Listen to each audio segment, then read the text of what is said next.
am part of this movement really to help gang members find a way to an exit ramp, if you will, off this violent freeway. Okay, so let's talk about it. First and foremost, explain to our viewers exactly what does Homeboy Industries mean. What is Homeboy? What is Homeboy Industries?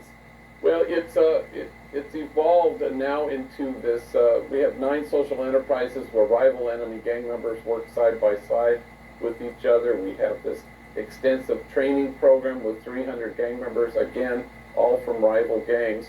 And it's more healing centered. It's a therapeutic community of tenderness where people can find rest and relief from their own toxic chronic stress, and then they can reimagine who they are in the world and re-identify themselves and gain some resilience, and then they move beyond us after their 18 months with us. So it's quite large and quite extensive, has everything from therapy to case management to tattoo removal. Well, listen, you say that. I mean, you've written a couple of books on this subject, Tattoos on the Heart, Barking to the Choir, and you've documented very clearly what you're doing. But, you know, you sort of describe them a little bit as sort of cuddly, gentle giants, but put it in perspective. I mean, you've also talked about, you know, these rival gang members who are after each other. All, you know, your mission at the church was during the so-called Decade of Death in Los Angeles.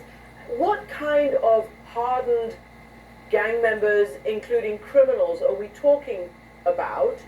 And what brings them through your doors to look for a different way?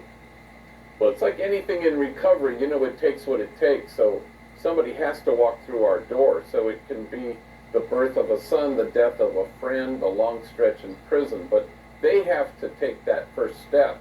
But they're all in varying degrees on a continuum of either despair or dealing with their trauma or needing to kind of address mental health issues. So they come to us ready, they're tired of being tired, and so we attempt to help them find a kind of an essential healing.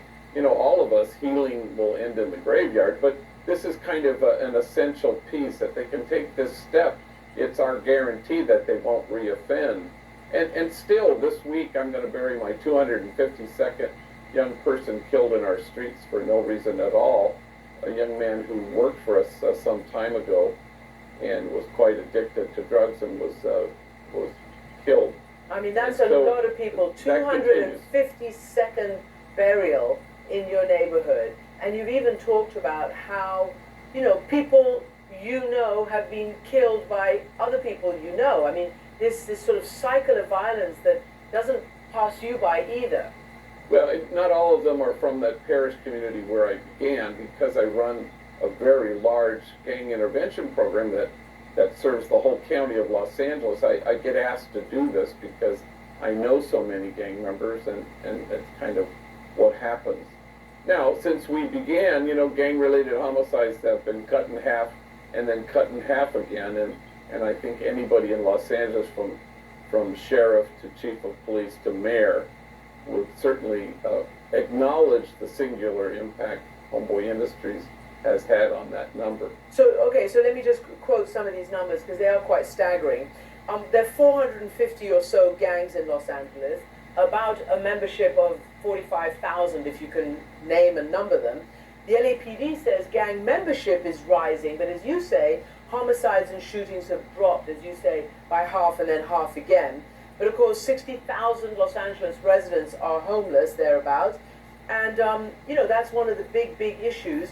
And we'll talk about that in a moment. But I want to ask you, why do people join gangs? And you have said gang involvement is about a lethal absence of hope. No kid is seeking anything when he joins a gang. He's always fleeing something. There are no exceptions. Yeah, if we knew that, in fact, kids join gangs because they're stuck in a despair, or they're weighed down by huge trauma, or are suffering from mental illness, then as a society we infuse hope to kids for whom hope is foreign. We would help heal the damage, and we would deliver mental health services in a timely and culturally appropriate way.